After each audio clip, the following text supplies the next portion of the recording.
Hi hello ನಮಸ್ಕಾರ, welcome back to my YouTube channel.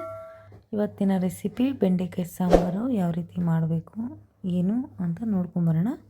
ಅದಕ್ಕೂ ಮುಂಚೆ ಯಾರೆಲ್ಲ ನಮ್ಮ ಚಾನಲ್ ಸಬ್ಸ್ಕ್ರೈಬ್ ಮಾಡಿದ್ರೆ ಪ್ಲೀಸ್ ಸಬ್ಸ್ಕ್ರೈಬ್ ಮಾಡಿ, ವಿಡಿಯೋ ಇಷ್ಟಕ್ಕೆ ಲೈಕ್ ಮಾಡಿ.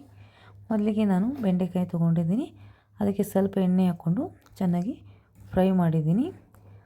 ಅದಾದಮೇಲೆ ಮಸಾಲೆಗೆ ನಾವಿಲ್ಲಿ ಈರುಳ್ಳಿ, ಒಣಮೆಣಸಿನ್ಕಾಯಿ, ಜೀರಿಗೆ, ಗಸಗಸೆ, ಕಡಲೆಪಪ್ಪು ಮತ್ತು ಕೊತ್ತಂಬರಿ ಸೊಪ್ಪು.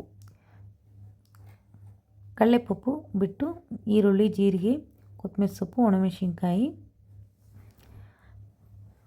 ಎಲ್ಲ ಹಾಕ್ಕೊಂಡು ಸ್ವಲ್ಪ ಒಂಚೂರು ಎಣ್ಣೆ ಹಾಕ್ಕೊಂಡು ಸ್ವಲ್ಪ ಚೆನ್ನಾಗಿ ಕೆಂಪಗಾಗೋ ತನಕ ಹುರಿದಿಟ್ಕೊಬೇಕು.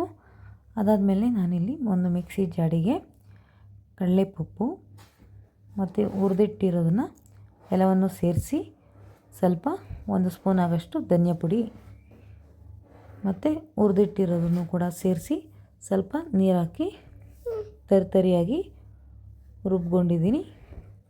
ಅದಾದಮೇಲೆ ನಾನಿಲ್ಲಿ ಒಗ್ಗರಣೆಗೆ ಈರುಳ್ಳಿ, ಟೊಮೊಟೊ, ಕರಿಬೇವಿನ ಸೊಪ್ಪು, ಮೊದಲಿಗೆ ಒಂದು ತಪ್ಪಲೆಗೆ ಎಣ್ಣೆ, ಸಾಸಿವೆ, ಈರುಳ್ಳಿ, ಟೊಮೊಟೊ, ಕರಿಬೇವಿನ ಸೊಪ್ಪು ಎಲ್ಲವನ್ನು ಹಾಕಿ ಸ್ವಲ್ಪ ಹೊತ್ತು ಫ್ರೈ ಅನ್ನೋದನ್ನು ಮಾಡ್ಕೊತೀನಿ. ಕೂಡ ಚೆನ್ನಾಗಿ ಬೆಂದಮೇಲೆ ನಾನಿಲ್ಲಿ ರುಬ್ಬಿಟ್ಟಿರುವಂಥ ಮಸಾಲೆ ಐಟಮ್ ಕೂಡ ಸೇರಿಸ್ತಾ ಇದ್ದೀನಿ. ಸ್ವಲ್ಪ ಹೊತ್ತು ಅದರಲ್ಲೇ ಎಣ್ಣೆಯಲ್ಲೇ ಸ್ವಲ್ಪ ಇದು ಮಾಡಿ ಮತ್ತು ಮಿಕ್ಸಿ ಜಾರಲ್ಲಿರೋವಂಥದ್ದು ಕೂಡ ತೊಳೆದು ಸೇರಿಸ್ತಾ ಇದ್ದೀನಿ. ಅದಾದಮೇಲೆ ಬೇಕಾದರೆ ನೀವು ಆಲೂಗಡ್ಡೆನ ಬೇಯಿಸಿ ಕೂಡ ಹಾಕ್ಕೊಬೋದು. ಬೇಡ ಅಂದರೆ ಆಲೂಗಡ್ಡೆ ಬೇಡ ಅಂದವರು ಆಲೂಗಡ್ಡೆ ಸ್ಕಿಪ್ ಮಾಡ್ಬೋದು.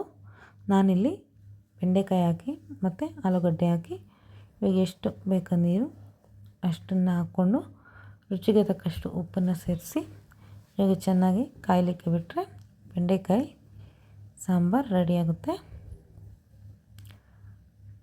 ಟೇಸ್ಟ್ ಅಂತೂ ತುಂಬಾ ಚೆನ್ನಾಗಿರುತ್ತೆ. ಒಂದ್ಸಲ ಟ್ರೈ ಮಾಡಿ ನೋಡಿ. ಹಳ್ಳಿ ಕಡೆ ಎಲ್ಲ ಇದೇ ರೀತಿ ಮಾಡ್ತಾರೆ. ಅದೇ ರೀತಿ ನಾನು ಕೂಡ ನಮ್ಮ ತಾಯಿ ಹತ್ರದಿಂದ ಕಲಿತ್ಕೊಂಡು ಮಾಡಿರುವಂಥ ರೆಸಿಪಿ ಇದು. Taste super. ಚಪಾತಿ, ಮುದ್ದೆ ಜೊತೆ ಅಂತೂ ತುಂಬಾ ಚೆನ್ನಾಗಿರುತ್ತೆ. Thank you for watching.